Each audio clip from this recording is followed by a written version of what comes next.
L'Éternel a un désir ardent de passer du temps avec sa fille, son fils, son enfant. Il veut passer du temps avec toi et te dit, où es-tu? Pourquoi tu n'es pas à ton poste? Pourquoi tu n'es pas dans la chambre privée où tu fermes la porte et tu es en communion avec lui, tu es en discussion avec lui? Ça lui ferait vraiment plaisir. Je me suis posé cette question-là de pourquoi je priais pas tous les jours fut un temps? Pourquoi j'avais la flemme de prier? Qu'est-ce qui se passait? Bah, je me disais que j'étais pas pratiquante, que j'avais pas à le faire tous les jours, que j'étais pas Mère Teresa. Je me disais que j'avais pas le temps. Et je pouvais aussi me dire, je sais pas, d'autres choses. Aujourd'hui, je voudrais te parler, premièrement, d'habitudes, de bonnes habitudes. Avant 2017, je disais tout le temps à Dieu, il faut absolument que je lise ma Bible. J'avais picoré. Je connaissais quelques trucs, mais je connaissais pas tout. D'ailleurs, le jour où je l'ai lu, je commençais à pleurer tellement que je découvrais Jésus. Waouh, il était, voilà. Passons. Et je lui disais, il faut absolument que je passe plus de temps avec toi. Je voudrais le faire, mais franchement, j'ai pas le temps parce que je travaillais et que je rentrais à pas d'heure. Et dès que je commençais à lire, je m'endormais ou je comprenais que dalle. Il y avait des moments où je comprenais rien du tout. Ou, enfin, c'était pas mon truc aussi de lire le sujet de la Bible, enfin la Bible en question. J'aimais plutôt les livres psychologiques, donc ça m'embêtait un peu. Et puis paf, 2017 est arrivé et j'ai plus eu le choix. Plus de boulot, plus rien du tout. Je me suis dit, allez, c'est le moment de lire sa Bible. Et j'ai commencé à passer un temps de prière régulier avec Dieu. Ça a commencé comme ça, en tout cas, pour moi. Et autant je me suis disciplinée pour lire ma Bible, mais la prière allait avec. Si tu veux, je ne dissocie pas les deux. Ça peut arriver que parfois l'après-midi, je prie vite fait comme ça sans lire ma Bible. Mais je vais te dire après comment ça s'est vraiment passé parce que en fait, il a fallu que je me mette une application sur mon téléphone qui pratiquement, dès que je touche mon téléphone ou que je suis un peu trop longtemps sur les réseaux, me met un verset biblique comme ça. Et ça me permet vraiment de rester dans une certaine ambiance, si je puis dire. Et il y aura certains qui vont peut-être dire, pourquoi tu t'infliges pas? On n'est pas dans une secte, machin. Mais je vais te le dire un peu plus tard, mais c'est une sécurité pour toi d'être toujours en communion avec Dieu. C'est bon pour toi et c'est bon pour la cabetta, pour pour le moral. Je vais te parler d'habitude parce que si je n'avais pas pris l'habitude de me dire le matin, interdiction de voir les films, interdiction de voir les séries, tout ça, bah, j'aurais pas pris le temps de passer un moment avec Dieu. Alors, quand je fais mon lit, je me brosse les dents, je me maquille le matin, je m'autorise un petit Joyce Meyer parce que je ne fais qu'écouter, je ne la vois pas, vu que je suis en activité. Mais je ne m'autorise, parce que je me rappelle quand j'étais ado, je m'en foutais de regarder la télé de bon matin, franchement, voilà.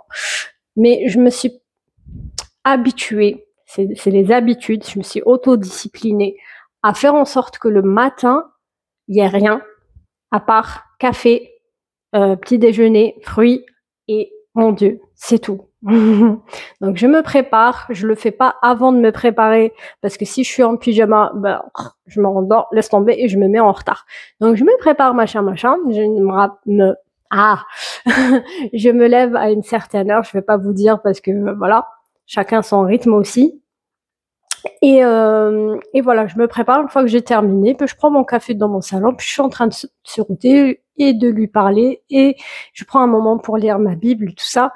Donc, je suis assez satisfaite, sauf les jours où je suis vraiment en retard, où c'est légèrement moins. Bon, je prends genre 3/4 d'heure parce que je suis vraiment pressée ou quoi, mais je me sens mal parce que j'aurais préféré rester plus parce que c'est vraiment un moment où je me sens détendue, je me sens zen. Et j'ai appris un truc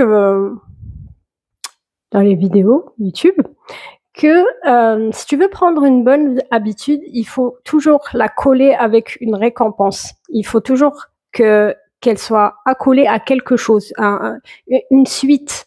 Et pour moi, le fait de prendre le petit déjeuner, je prends un petit déjeuner salé avec les fruits, ben c'est comme un genre de récompense, tu vois. Et je me dis pas non, tu peux pas manger devant Dieu, machin, parce que c'est vraiment comme s'il était assis avec moi et je lui parle vraiment et je prends mon temps. Crois-moi, pour prendre 1 heure pour prendre un petit déjeuner, c'est vraiment prendre son temps. Après, chacun son rythme, chacun sa façon de faire. Hein. Peut-être il y a des gens qui préfèrent le faire avant de dormir, je sais pas, à 4 pattes devant leur lit, genre agenouillés, pardon. Et c'est ok, c'est ok. Chacun son rythme. Il faut juste trouver un certain équilibre, ou un genre de routine ou d'habitude pour incorporer dedans. Voilà. Le soir, c'est un peu plus compliqué pour moi parce que quand je rentre, bah, j'ai juste envie de me mettre devant mon téléphone. Alors, scoop, j'ai pas de télé chez moi. Il n'y a pas de télé chez moi, j'ai un PC et mon téléphone. Parce que j'ai pris l'habitude depuis mon adolescence, bah, je vais pas regarder dans le salon, je vais plutôt regarder la télé de PC dans ma chambre, parce qu'on regarde pas le même programme avec mes parents. Alors forcément, bah, j'ai pris cette habitude-là d'avoir mon PC et du coup, bah, j'ai pas de télé et ça tombe bien. Par contre, j'ai un téléphone. Alors certes, il y a pas les films, machin, série, mais je regarde les réseaux sociaux, tout ça. Et du coup, ben, c'est un peu plus compliqué. Donc, je fais des micro-prières tout au long de la journée. Et le soir, ben, je prends un moment, mais je vais pas forcément dire ma Bible ou quoi. Et c'est pour ça que j'ai pris cette application sur mon téléphone qui me met les versets. Deuxième chose que je voudrais te partager, c'est ceci. Un agenda. J'appelle ça un agenda de prière. Bon, celui-là, je l'ai acheté chez Action, je sais plus combien il faisait, mais j'ai trouvé tout mignon, j'étais toute contente. Après, il y a des journaux de prière un peu plus sophistiqués avec des versets bibliques en bas. À toi de voir. À toi de voir. Moi, il fallait juste un agenda. Pourquoi? Parce que j'aime noter mes prières dans l'agenda. Genre, tirer, faut prier pour ci, tirer, faut prier pour ça. Parce que je vois l'évolution au fur et à mesure. Avant, j'avais la flemme de le faire. Et du coup, à chaque fois qu'il se passait un miracle, je me disais, mais j'ai prié déjà pour ça. Et puis, je regardais et j'ai rien écrit. Haha. Ou parfois, bah, je me dis, Dieu, t'as pas fait ci, t'as pas fait ça, nanana, nanana. Mais quand je reviens vers mon agenda, bah, vu tous les miracles qu'il a fait dans ma vie, je suis juste plus sereine. Donc, pour moi, c'est très important d'avoir un agenda de prière journalier.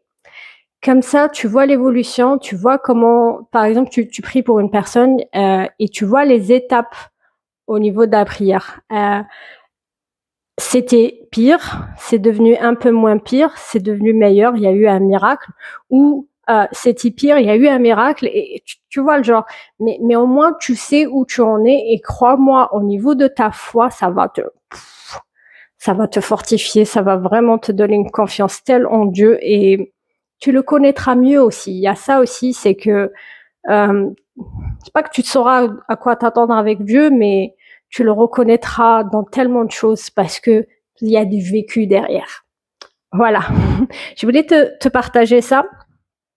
Et je me suis dit aussi que la troisième chose pour laquelle je voulais pas forcément passer du temps avec Dieu, c'était que alors moi je le dis pas, mais il y a certaines personnes qui te diraient je suis pas pratiquante.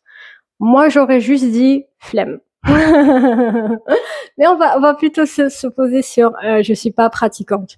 Comme si tu sais le fait de lire la Bible et de prier, ça nous forçait quelque part à faire des choses et ça serait un petit peu trop peut-être dans la perfection ou peut-être un petit peu trop sectaire, ou genre tu rentres dans une secte où tu fais que ça. Je crois que je peux comprendre. J'espère qu'on m'entend avec le micro comme ça. Je crois que je peux comprendre, mais j'ai vraiment découvert que la prière est une protection, mais comme c'est pas permis. Le nombre de fois où j'ai été attaquée parce que j'étais loin de Dieu et l'ennemi trouvait un genre de impasse, un genre de porte ouverte où il pouvait me nuire, où il pouvait me faire du mal. Mais c'est un truc hallucinant. Je me rappelle qu'une fois, j'étais ado, je crois, et je parlais plus à Dieu depuis des lustres, et en plus, j'avais jamais lu ma Bible, donc j'étais vraiment à côté de la plaque, très très loin du Seigneur et tout ça. Et à un moment donné, la nuit, quand je dormais, je sentais ta ta ta ta, et je me suis réveillée en prenant ma Bible dans ma main parce que j'avais peur. J'ai raconté ça à mes parents, ils étaient juste inquiets pour moi parce que je sais pas, ils se disaient qu'est-ce qui se passe, est-ce que c'est un truc surnaturel, est-ce que voilà, c'est surtout ouais. Bon bref. Et donc ça c'était à une certaine époque. Et puis il y a quelques années aussi, ah non, c'était pas il y a quelques années, c'était il y a pas très longtemps, peut-être 1 ou 2 ans, je sais pas. Mais en tout cas, l'ennemi avait projeté de m'attaquer, bien comme il faut, à agresser même.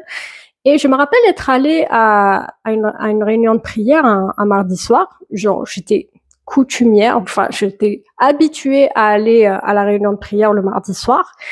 Et un jour, on s'est retrouvés que 4 dans cette réunion de prière. Incroyable, mais vrai. Et Dieu m'a prévenu, Saint-Esprit m'a prévenu que j'allais être agressée. Au départ, j'avais pas compris parce que j'avais reçu une vision de presque apocalyptique de ce qui allait se passer et je me suis dit mais qu'est-ce qui se passe, genre pourquoi je sens ça, Saint-Esprit, et ça me prenait vraiment alors que bon, j'étais bien, hein. Et puis il y a une personne qui a parlé en langue, une autre personne qui a traduit, enfin j'ai compris l'histoire quoi. Et en sortant, enfin je m'y attendais pas. Ça m'a surpris parce que j'avais pas l'habitude d'être comment dire, avertie de cette manière-là. Parfois, enfin, avant, je ressentais comme un genre de paix ou pas de paix, tu vois, où tu ressens pas la paix et tu sais pas pourquoi, et puis tu vois. Mais là, c'était carrément avec l'image, tu vois, et ça m'a genre troublée. Bon, j'apprends à cheminer et à avancer avec le Saint-Esprit parce que j'ai l'impression de monter les niveaux à chaque fois et c'est juste génial.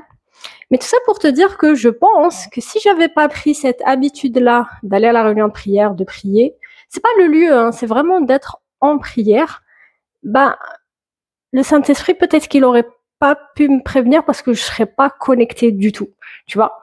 Et je trouve ça juste top, top, top et génialissime. Je trouve qu'on est béni parce que voilà, Dieu nous a donné la prière et la prière, protège vraiment.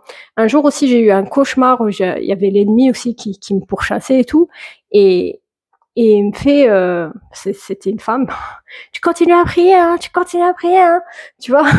Donc j'ai su aussi à travers mes rêves que vraiment ce qui empêchait cet ennemi-là de me faire du mal, parce que je lui disais arrière et elle se mettait en arrière, c'est un truc de fou, mais c'est grâce à la prière. Et je trouve ça vraiment topissime. Et l'ennemi hésitera pas à préparer des trucs pour que tu sois dans la misère. Donc vraiment, prie. Ma batterie est pratiquement, voilà, je vais te dire. Souris, tu es plus que béni. Ciao, ciao.